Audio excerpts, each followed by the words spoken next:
m'appelle Philippe Simet, je suis philosophe et je m'intéresse à la façon dont l'architecture raconte nos modes de vie. Je vous emmène explorer les habitats les plus singuliers de la planète afin d'en découvrir le sens et d'en partager les richesses.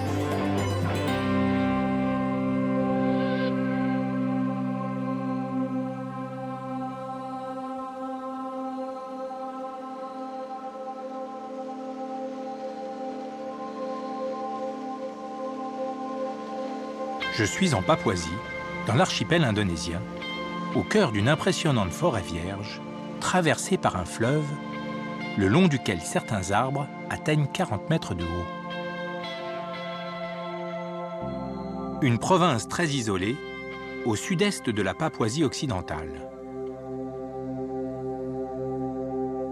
C'est là que vivent les Korowai, un peuple papou qui habite en pleine jungle. On les appelle les hommes des arbres.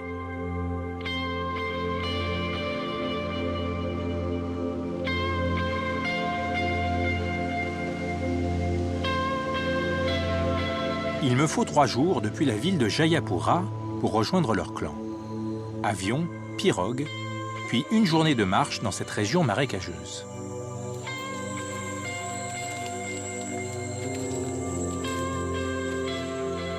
Pour s'adapter à cet environnement hostile, les Korowai ont fait de la forêt non pas un adversaire à combattre, mais un allié à respecter.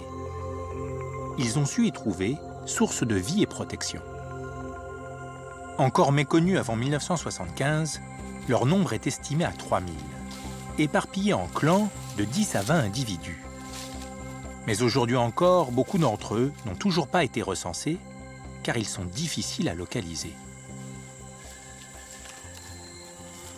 C'est dans cette jungle, rendue presque impénétrable par les lianes et les nombreuses couches de sous-bois, que je vais retrouver l'un d'eux. Marcus.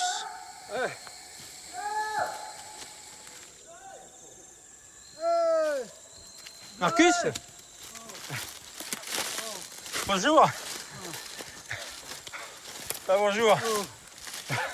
Je suis content d'être arrivé. Je t'attendais. Tu es enfin arrivé, je suis content. C'est là que j'habite. Et qui habite ici avec vous? Il n'y a personne d'autre que ma famille, ma femme et mes enfants. Viens avec moi, je vais te montrer. On y va. Ah, merci. Ah, c'est impressionnant, hein?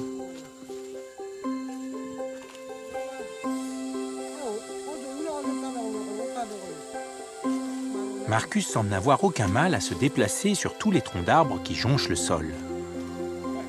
Je comprends ainsi l'origine de leur nom.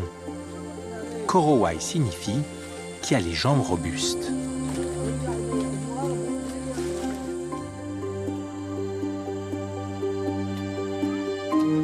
C'est dans cette clairière que vit le clan de Marcus. Celui-ci se résume à sa famille. Sa femme, son frère, sa tante et plusieurs enfants.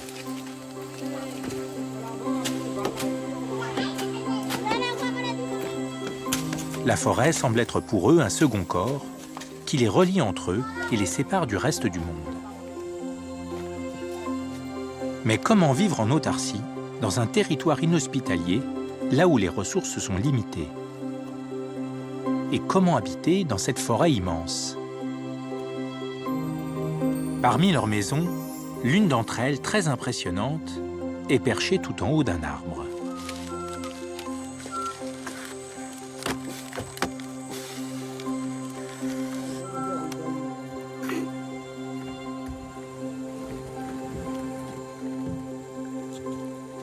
Bonjour. Comment tu grimpes, toi, ici? Tu veux me montrer? Moi, j'utilise toujours la petite échelle. Mais toi, tu es grand et costaud. Il faut quelque chose de plus solide pour que tu puisses monter. Ah oui. Ah oui, ok, c'est juste la pointe des pieds. Oui, on fait comme ça quand les maisons sont très hautes. Il faut bien enfoncer les pointes de pied ici. Les anciens faisaient comme ça. Et on fait toujours pareil. Ok, bah faut être drôlement agile quand même, hein. Je suis sûr que tu pourrais faire comme moi.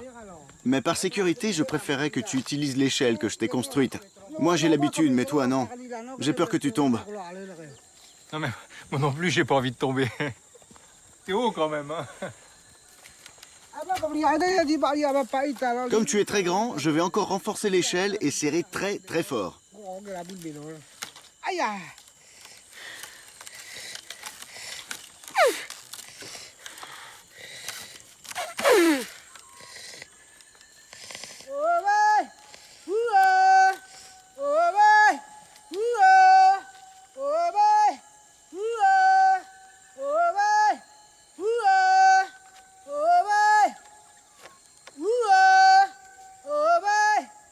Marcus, quand vous chantez, est-ce que c'est pour vous donner des forces pendant le travail?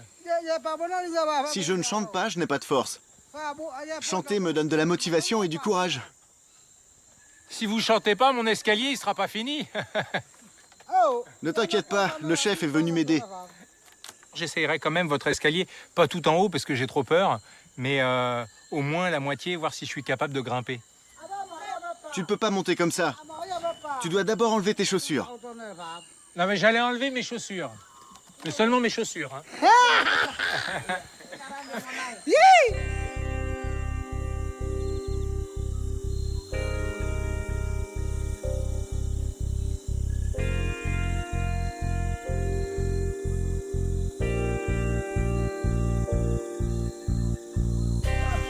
Je crois que je vais finir comme ça.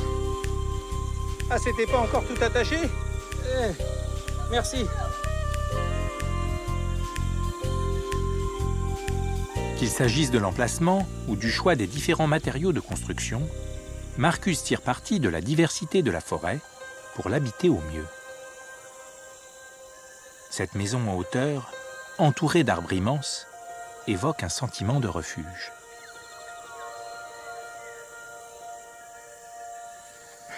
Heureusement que vous avez construit l'escalier pour moi, hein, parce que là, j'y serais jamais arrivé. Merci. C'est incroyable hein, d'être là, à cette hauteur. On voit vraiment devant soi toute la forêt. C'est ça que j'aime dans le fait d'habiter dans une maison haute. Le paysage est beau et surtout, il y a de l'air. À quelle hauteur la maison est construite, là? Je ne sais pas mesurer comme toi. On m'a parlé de mètres, mais je ne sais pas ce que c'est. Moi, je dirais à peu près 10 fois ma taille. Oui, moi je dirais entre 10 et 15 mètres. Hein, je pense que c'est ça la hauteur. 15 mètres. Comment vous choisissez alors la hauteur à laquelle vous allez construire la maison? Tu me demandes comme ça, mais je ne sais pas. Quand je construis, c'est un instinct. Mais pourquoi les Korowai construisent comme ça des maisons en hauteur? Il y a plein de raisons pour lesquelles nous construisons en hauteur. D'abord, d'en haut, le paysage est joli. Mais surtout, ça nous évite d'être attaqués par des bêtes. La maison est aussi protégée de l'humidité, car quand il pleut, la forêt peut être inondée. Enfin, la maison est plus claire et on voit très loin. C'est sûr que ça permet de voir de loin, mais qu'est-ce que vous regardez exactement? Je peux voir arriver les ennemis ou les mauvais esprits. S'ils arrivent, je coupe l'échelle. Elle fabrique comment la maison en fait? Les feuilles que tu vois là-haut, ce sont des feuilles de sagoutier. Les liens proviennent d'une plante qui s'appelle mangkok et le bois s'appelle buwa. Celui-là.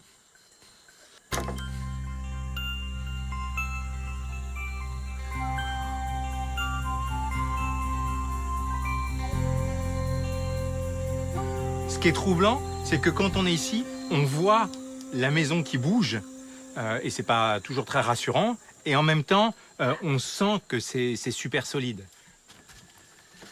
Ah ouais, d'accord. Ouais. Non mais ça bouge bien. Je m'accroche, hein. Je m'accroche aux branches. Ne t'inquiète pas, c'est solide. Ça tient même si je bouge comme ça. Et vous pouvez être à combien ici? Dans une maison neuve comme celle-là, 20 ou 25 personnes, ça craint rien. Elle va pas s'effondrer, elle est solide.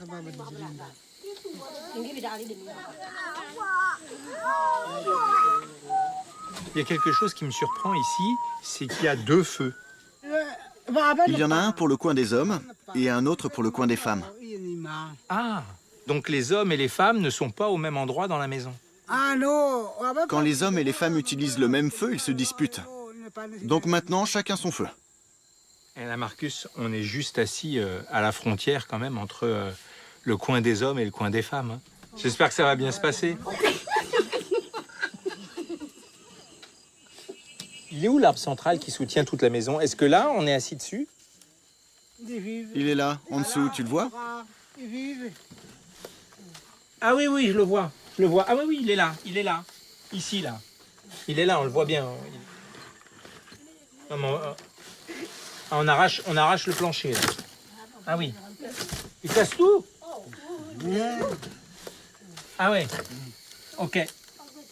Donc là, on voit le tronc. Et puis c'est ficelé directement à l'extrémité du tronc. C'est impressionnant. Très impressionnant. C'est la première fondation de la maison. C'est autour de ce tronc que toute la maison est construite. C'est attaché très très serré, donc la maison ne va pas s'effondrer. Si ce n'était pas attaché comme ça, elle pourrait s'écrouler. Quand on voit la largeur du tronc, on se dit que c'est très solide. Hein. Tous ces bois sont très denses et très durs. Et puis il y a un système d'accrochage qui est assez élaboré, hein, où tout est ficelé très fermement.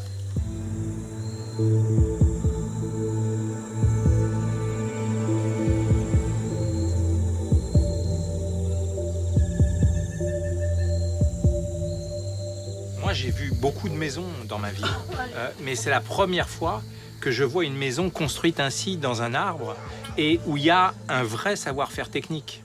Je crois que je serais aussi étonné que toi si tu me montrais la manière dont tu construis ta maison. Je crois que je serais plus qu'étonné.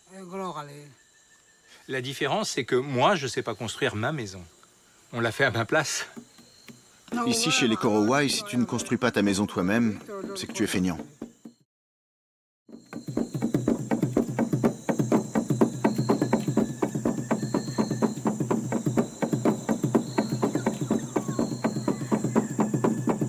Comment est-ce que vous assurez l'équilibre de la maison? Parce que l'arbre principal, il n'est pas au centre. Ah oui. Le pilier central ne suffisait pas, donc dès le début, j'ai planté celui-ci et celui-là, et ainsi de suite. Si je l'avais pas fait, la maison serait tombée.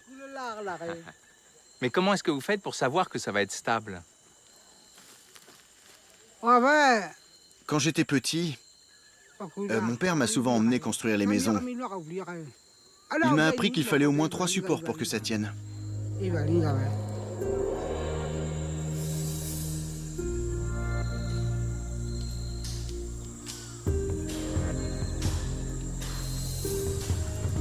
Le fils aîné de Marcus est parti chercher une femme dans un clan voisin. Avant son retour, comme à chaque fois que le clan s'agrandit, il faut bâtir une nouvelle maison. Celle-ci sera construite sur un arbre porteur, dans une clairière proche de celle de Marcus.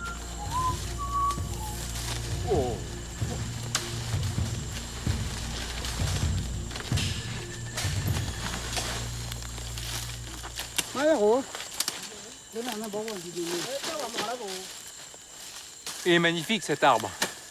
Comment est-ce que vous l'avez choisi? Cet arbre conviendra pour une maison haute, parce que je vois que son bois est solide. Avec cet arbre-là, j'ai pas besoin d'autres arbres pour tenir la maison. Une maison entière peut tenir dessus. Ben, c'est pas juste parce qu'il est solide, il y en avait plein d'autres des solides, non? Dans la forêt. Il y a beaucoup d'arbres durs, et celui-ci pourra continuer à pousser et se solidifier. Mais vous êtes libre de choisir n'importe quel arbre de cette forêt pour y construire une maison. Cet arbre m'appartient. Il se trouve sur mon terrain. Et votre terrain, est-ce que vous en connaissez les limites? La limite de mon terrain, c'est le ruisseau en bas, et jusqu'à l'autre là-bas, près de la montagne.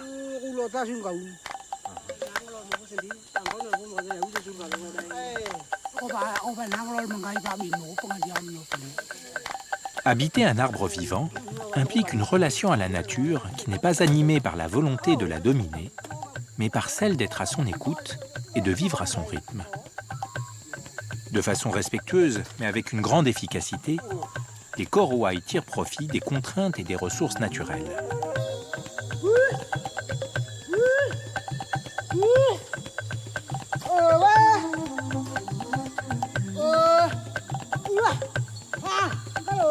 J'assiste ébahi à la première phase de construction de leur maison. Après avoir grimpé avec une agilité sans pareille jusqu'à la cime de l'arbre, ils en élaguent toutes les branches pour poser le futur plancher de la maison. Celle-ci sera terminée d'ici 5 jours.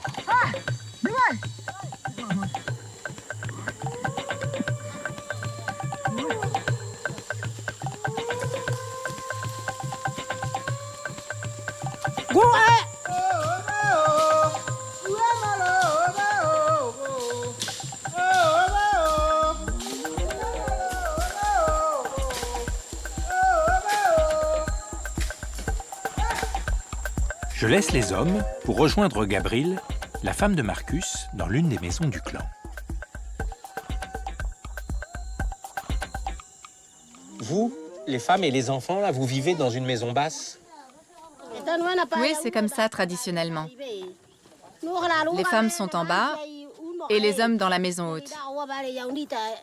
Moi, je reste dormir en bas avec les enfants. Mon fils Sonny, Maoma, ma fille, et moi Tan. Chez vous, est-ce que c'est cette maison, ce village ou la forêt tout entière? La forêt tout entière est ma maison. Avant, j'habitais au loin, vers la montagne. On a dû quitter la maison parce qu'elle pourrissait. Alors on a fabriqué une nouvelle maison plus loin. Et c'est comme ça à chaque fois. Dès que la maison pourrit, on cherche un nouvel arbre pour faire une nouvelle maison. La forêt n'a pas de limite.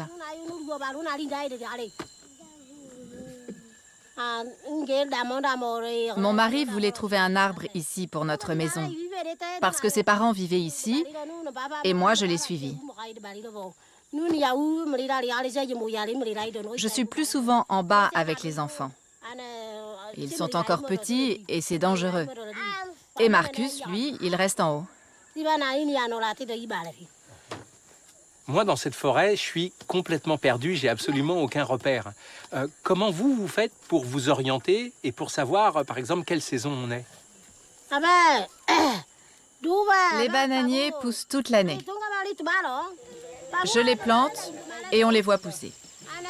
Ils me donnent des bananes presque toute l'année.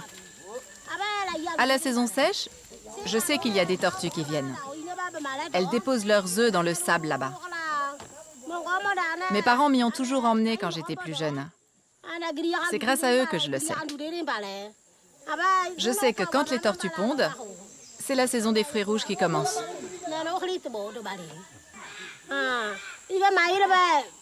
C'est comme ça qu'on sait quelle saison on est. Pour le reste, je regarde tous les jours la nature, pour voir si quelque chose a poussé, quelque chose que je pourrais manger avec mes enfants.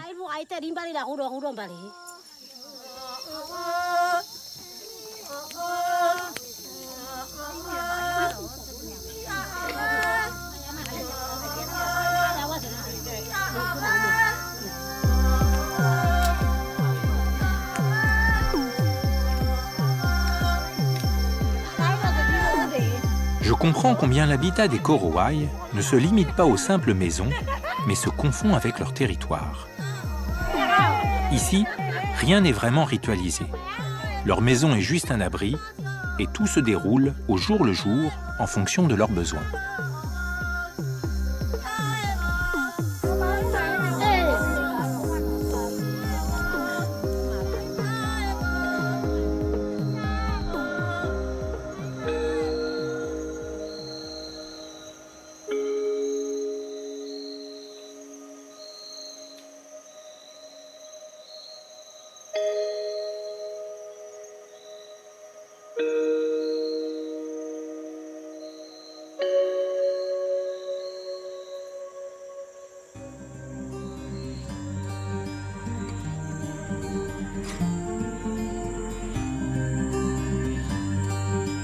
Ce matin, j'accompagne la famille de Marcus couper un sagoutier, l'arbre nécessaire à la construction de la nouvelle maison. L'écorce servira pour le plancher et les murs, et les feuilles pour le toit.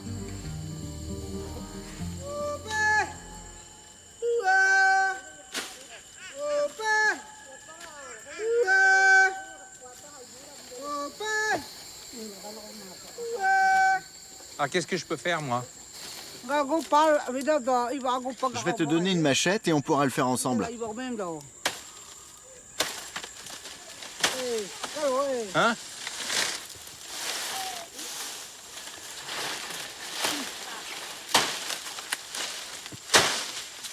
C'est bon, c'est bon. Hein? Qu'est-ce qu'on coupe ça? Maintenant, tu vas m'attendre et je vais la battre. Tu restes bien là et tu regardes. Et quand l'arbre va tomber, tu cours avec moi. D'accord, je courrai vite.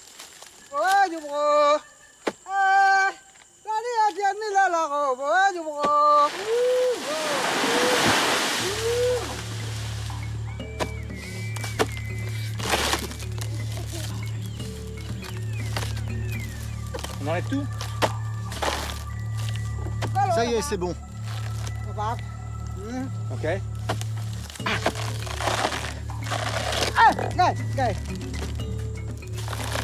Allez, c'est bon. Qu'est-ce qu'on fait maintenant, Marcus? Maintenant, on va attendre. C'est aux femmes de travailler. Ah, c'est pas mal ça. Les hommes ont l'habitude d'abattre l'arbre et d'enlever l'écorce, et les femmes de s'occuper du reste. On a fini.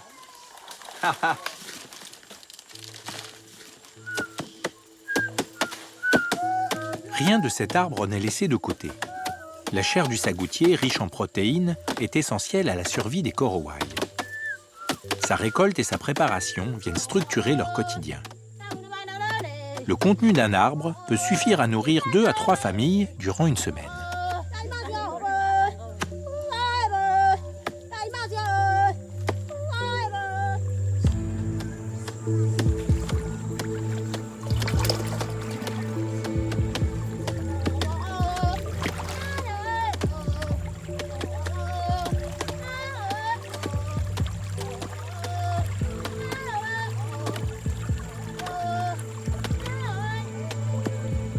Qu'est-ce qui se passerait s'il n'y avait plus de sagoutier? Ce que m'ont dit mes parents, c'est que s'il n'y a plus de sagoutier, c'est qu'il n'y a plus d'eau ni de soleil. Et donc c'est la fin du monde.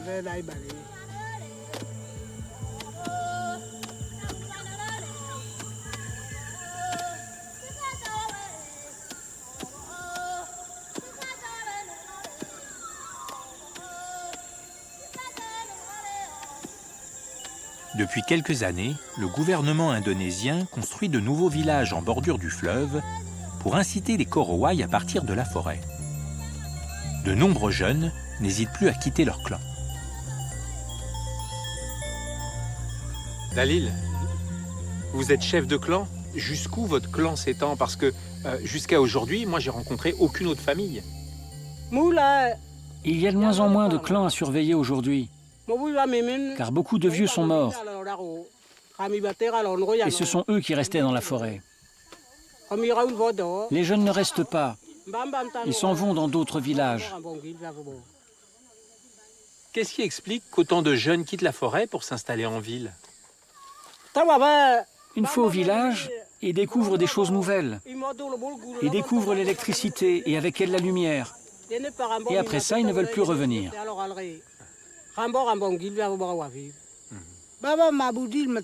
En fait, quand ils descendent au village, à Maboul, ils goûtent au riz, au thé, au café. Ils goûtent à d'autres saveurs qu'ils n'auraient pas connues dans la forêt. Ensuite, ils vont de plus en plus loin pour chercher le bruit et la lumière. Ils goûtent à tout ça, c'est vrai. Mais ils apprennent aussi à s'habiller et ils ont des contacts avec les étrangers qui viennent voir le village. Et surtout, ce que les deux vieux oublient de te dire, c'est qu'ils goûtent aux filles. Alors pourquoi ils reviendraient? En forêt, il n'y a pas de filles.